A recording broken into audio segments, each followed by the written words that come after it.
It was August. The year was 2022. A summer day in Yellowstone National Park. A park worker going about their job saw something odd floating in the abyss pool. It was a hiking boot, a regular looking hiking boot. But inside the boot, there was a human foot. That's how this very strange and sad story begins. A human foot still in its hiking boot, just floating there in one of Yellowstone's famous thermal features. It wasn't something you see every day, not even in a place as wild and unpredictable as Yellowstone. It was a discovery that made you stop and think. It made you wonder. And it started a lot of questions. Your park rangers were called right away. This wasn't a minor incident. A human foot in a hot spring is a big deal. They had to be careful. The abyss pool is beautiful, yes. It's a clear blue, sometimes green, thermal pool. It looks inviting, but it is also extremely hot. It is boiling hot. It's deadly hot. And the ground around these pools can be thin and unstable. This is why Yellowstone has boardwalks. They are there to keep people safe. They are there to keep people from falling into these superheated, often acidic waters. The rangers secured the area. They had to get the boot and foot out of the water. This was a delicate operation. And then they had to start an investigation. Who did this foot belong to? How did it end up there? Was it an accident? Was it something worse? These were the immediate questions. The Park Service, the FBI, and other agencies got involved. It wasn't just a simple missing person case. It was a mystery that felt very stark and unsettling. They searched the area around the abyss pool. They looked for more remains. They used boats. They used divers in specialized suits. These pools are dangerous, even for trained professionals. The visibility can be bad. The heat is intense. And the bottom is often made of soft sediment. It can be like quicksand in some places, but they found nothing else. No other bones. No other parts of a body, just the one foot in its boot. This made the mystery even stranger. If someone had fallen in, where was the rest of them? It was a puzzle. The experts started to think about what the thermal features could do to a body. They knew the heat was extreme. They knew some of these pools are also quite acidic. These conditions can do a lot of damage. They can break down organic material very quickly. Forensic scientists got to work on the foot. They needed DNA. They needed to try and identify the person. This process takes time. They compare DNA samples to databases of missing people. They look at dental records if they have them. They try to match it to reports of people who haven't been seen. Eventually, they got an answer. The foot belonged to a man named Kim Akers. He was 70 years old. He was from Los Angeles, California. This was a critical step. Now, they had a name. They had a person. But they still didn't have all the answers about what happened to him. Kim Akers had been reported missing in late July 2022. He had come to Yellowstone, like many people, to see the park. He was on a trip. What were his plans? What was he doing? The investigators started to piece together his movements. They looked at his car, which was found in a parking lot near the abyss pool. This suggested he had walked to the area. It wasn't like he was dropped off by someone else.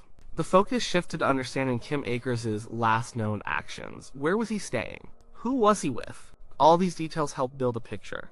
But even with a name, the central question remained, how did he die? And why was only his foot found? Yellowstone is an amazing place. It's full of wonder. Geysers like Old Faithful shoot water high into the sky.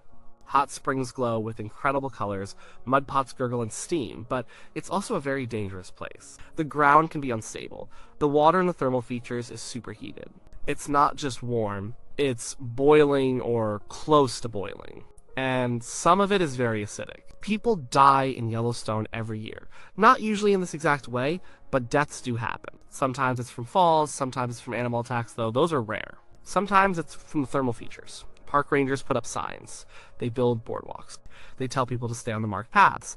They do this for a very good reason. These aren't just suggestions. They are rules meant to save lives. The abyss pool, where Kim Akers' foot was found, is one of these extremely hot places. Its temperature can reach 140 degrees Fahrenheit, 60 degrees Celsius, or more. That's hot enough to scald instantly and cause severe burns. If you fall in, it's not just a bad burn.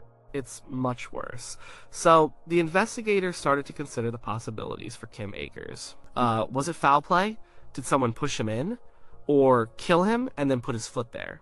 This was always a possibility they had to consider, but there was no evidence of a struggle. No other signs of violence. And to put just a foot in the water without any other body parts seemed odd for a crime. If you're going to hide a body, you usually hide the whole thing.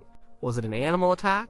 Bears and other predators live in Yellowstone, but an animal attack usually leaves a lot of evidence. There would be other remains, torn clothing, tracks. And an animal attack wouldn't typically result in just a foot in a boot floating in a hot spring. This didn't fit. Was it suicide? This is a tragic possibility. Someone might choose to end their life in a remote and powerful place like Yellowstone. But even if someone jumped into a hot spring, why just a foot? It still left the question of the missing body. The most likely scenario, the one that started to make the most sense to the investigators, was an accident. Kim Akers was likely walking off the boardwalk. Maybe he got too close to the edge. Maybe he was trying to get a better photo. Maybe he just wasn't paying attention. And then he slipped. He fell into the abyss pool. If someone falls into a boiling hot, possibly acidic pool, what happened? It's not a quick process, but it is devastating. The extreme heat and the chemical composition of the water would quickly begin to break down the body. And muscles, organs, and soft tissues would not just cook, they would begin to disarticulate. This means the bones and joints would separate. Think about how incredibly hot the water is. It's like a giant natural pressure cooker. The body would not stay intact, and it would start to come apart. And this process can be surprisingly fast in such extreme conditions. Why just the foot? This is where the boot comes in. A hiking boot is made of tough materials. Leather, rubber, thick fabric. It's designed to protect a foot from the elements. It's durable. If the body was breaking down in the hot water, the foot, being encased in the boot, might have been somewhat protected. The boot would have held it together. As the rest of the body dissolved or broke down into small pieces, the foot, still in its sturdy boot, might have been buoyant enough to float, or it might have been released from the dissolving leg and then floated to the surface. The foot and boot, together, act like a sort of natural buoy. The rest of the body, without such a protective casing, might have simply disintegrated or settled into the soft sediment at the bottom of the pool. And then it would be gone. Virtually undetectable. This explanation, while grim, fit the known facts better than any other. It explained why only the foot was found. It explained why there were no other remains, despite extensive searches. The power of Yellowstone's thermal features is immense. They can create and destroy. They can preserve and dissolve. The Park Service eventually concluded that Kim Akers' death was an accident. He likely left the boardwalk and fell into the abyss pool. It's a tragic reminder of the dangers hidden beneath the beautiful surface of Yellowstone. This wasn't the first time someone died in a Yellowstone hot spring, and it likely won't be the last, sadly. There have been other incidents. In 2016, a young man named Colin Scott died after leaving a boardwalk and falling into a thermal feature near the Old Faithful area. His body was never recovered. The acidity of the water dissolved his remains. It was a similar heartbreaking story, and it showed again just how powerful these natural wonders are. The case of Kim Akers and his foot in the boot became a story that captured a lot of attention. It was so unusual, it was so stark, and it highlighted a really important message. Well, Yellowstone is not a theme park. It's not a place where you can ignore the rules. It is wild, it is powerful, and it demands respect. The boardwalks are there for a reason. They keep people away from thin crusts of earth that can collapse. They keep people away from scalding hot water. They keep people safe. When people choose to go off trail, to step over the barriers, they are taking a huge risk. A risk that can cost them their life, and sometimes, as in Kim Akers' case, it leaves behind a very unsettling mystery. For the park rangers and the investigators, these cases are difficult. They are sad. They involve real people, real families, and they serve as a constant reminder of their job to protect the park and to protect the people who visit it. They issue warnings, they put up signs, they try their best to prevent these tragedies. But nature is immense, and human curiosity, or sometimes carelessness, can be strong. People want to get a closer look. They want to get a unique photo. They think they know better.